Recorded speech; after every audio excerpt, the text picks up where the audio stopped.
Hello everyone and welcome to week 14. This week we will be covering a little bit of the vast, wonderful world of poetry. I know a lot of people love poetry. I know some people do not love poetry, and I understand both sides of that. I think a poem is just a great experience because it's short and it's something that for the size of a poem, 12, 14, 16 lines, can really contain some wonderful language, some wonderful imagery, and even some wonderful ideas about life. And I like a poem because because of its length and its brevity. You can really pack a lot into a small amount of space. So this week we're going to be reading poems by the great poet Billy Collins. He's written a number of poems over the years. He's been Poet Laureate of the United States twice, which is quite an honor. And he even has a great website that he's put together that contains 180 poems for the typical 180 days of K through 12 school year. And if you ever wanted to look for poet recommendations or poems that are great to read and clear and concise and wonderful to read, check out Poetry 180 Billy Collins. You can Google that and you'll find his website. He created it when he was Poet Laureate. Now, what is a poem? It's a big question. A poem is generally defined as a rhythmical composition of words expressing an attitude designed to surprise and delight and arouse an emotional response. That is a textbook definition of poetry. Let's dig into it a little bit. First of all, it's a rhythmical composition of words. Rhythm can sometimes be beats, of course, and certain poems have closed forms. They have certain rules about how many syllables you can put per line, and poets fit words to fill those syllables. One of those closed forms that I think is most famous is known as the haiku. And there are different variations, but the most typical one is 5 syllables for the first line, 7 syllables for the second line, and then 5 syllables for the third line. Other poems are open form, and Billy Collins writes most of his poetry as open form poetry. There isn't that rule of syllables or beats. But rhythm doesn't necessarily just have to deal with beats. Rhythm can also be how a word sounds. And I think if you ever read poetry, if you read great poems, they just seem to skip down the street a little bit smoother. The word choice fits together well. The sounds fit together well. And that's the thing to think about when you're reading poem, is words have particular sounds, and writers have particular likes and dislikes about those sounds. Of course, we've got words. A poem is made of words, right? It's a composition of words, and those words have meaning.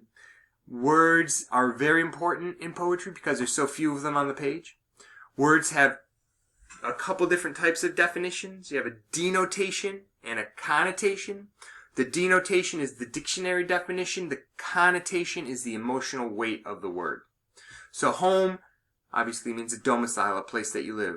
But home's connotation can mean a number of different things for people, depending on what their personal connection is to home. And so think about that when you're reading poems. Which words is the poet using? What denotation do they have? What connotation do they have? Poems express an attitude, and they're designed to surprise and delight and arouse an emotional response. Now, I think if you think to yourself, what other art forms are there to arouse an emotional response? Film, music, short stories, novels, maybe like Winter's Bone. They all, for me, can arouse an emotional response. Paintings, sculpture, photography, they also too can create emotions. So poems have that same goal as other art. To create engagement in the reader, to express an idea, to surprise and delight, and then to make the reader feel emotion. This is a very textbook definition. Robert Frost, a great poet from Vermont, maybe one of the most famous poets of the 20th century. He was asked, "What is poetry, sir? What is poetry?" Robert Frost, and his answer was a little shorter. Poetry is the kind of thing poets write. If you've ever read interviews or even heard Robert Frost speak, this kind of makes sense that he would give this definition. For me, this is interesting because then we got to figure out what is a poet, right? What kinds of things do poets do? Well, They explore moments and ideas. They usually take the mundane and ordinary and make it extraordinary. They find language and images, and language and imagery is so important in poems because, again, they're so short generally that the weight of those things is heavier because there's fewer of them. There's fewer bits of language and fewer images. A poet turns the world to glass. Yeah. That's from a famous essay by Ralph Waldo Emerson called The Poet. And what I take this to mean is that a poet can, if it's a great poem and a great poet, they can literally almost put a window up to an experience and let the reader look through it and experience it themselves. And a poet gets us one step closer to the thing. It's up to us to figure out what that thing is, right? It could be many things that a poet is getting us closer to. But every time I dive into a poem, I'm always asking myself, what is this trying to get me closer to? What is this trying to get me near? How should you read poetry? This is advice from a poet, Mark Strand. He writes a lot of kids' poems. I love his poetry. He says that poetry is about slowing down. You sit, you read something, you read it again, and it reveals a little bit more, and things come to light you never could have predicted. This is one of the great things for me about poems. The first time, I'm generally kind of just trying to figure out what is going on in the poem. The fourth or fifth time, I can really start to focus in on the language and the images and start to think. Sometimes I think for hours about a poem. Sometimes I think just maybe for a minute. Depends on the poem. But I think, what's interesting to consider is that with poetry and with a lot of art, the more you read it, the more you think about it, the more that comes to light.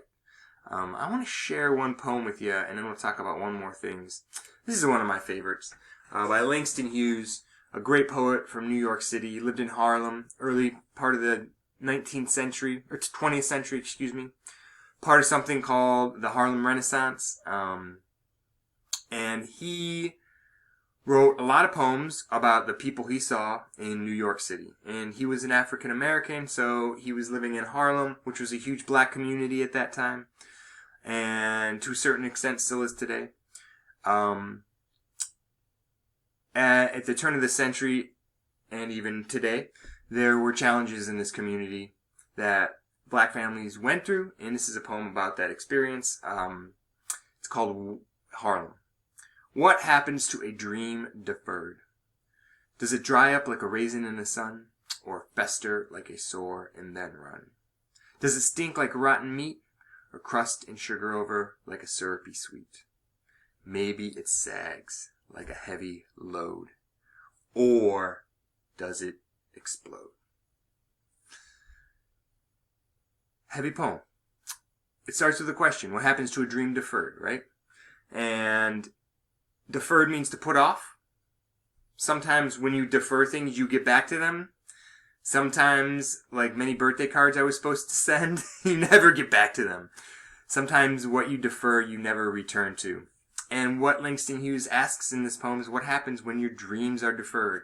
A dream to be a doctor, be a lawyer, travel to see the Grand Canyon, learn how to do a perfect cartwheel. I don't know. What happens to a dream deferred? Those dreams we never get to. Does it dry up like a raisin in the sun? Does it fester like a sore and then run?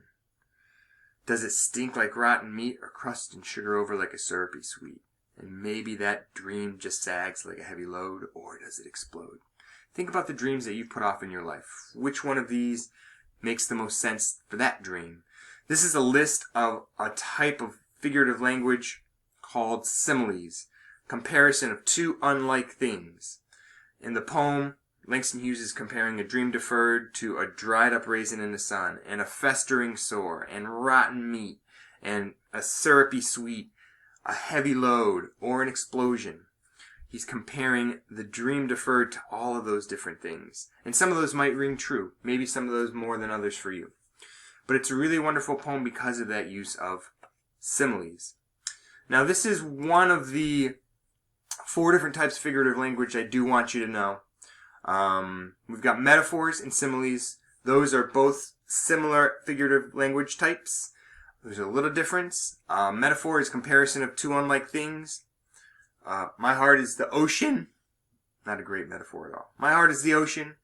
A simile is a comparison of two unlike things using like or as. My heart is like the ocean. I don't know. I don't like that one. I'm not a poet. Personification is giving human qualities to non-human things. The ocean was angry that day. Oceans don't get angry. Anger is a thing that humans experience. So giving human emotions to non-human things. And then alliteration, repeated consonant sounds. Silly Susan sat by the seashore. All the S's. Those consonant sounds usually come at the beginning of words, but not always. They can come in the middle or at the end. All right. Those are the different types of poetic language I want you to know. We got an example of a poem, Harlem by Langston Hughes, and then we got some ideas about poets and poetry. You're going to be reading Billy Collins' work this week. He is a poet that strives to not be confusing. This is from an interview. He said he never wants you to walk away from one of his poems asking, what the hell was that about? So hopefully when you read these poems, you don't have that kind of experience. He's a poet that starts with ordinary, mundane, daily life stuff and gets into metaphysical and bigger ideas about life. He usually starts small and ends with a big idea. And in an interview I read with him, he said that was a great way for the reader to access the big idea that the poet is trying to express. Poet starts with a major idea, a big idea, love.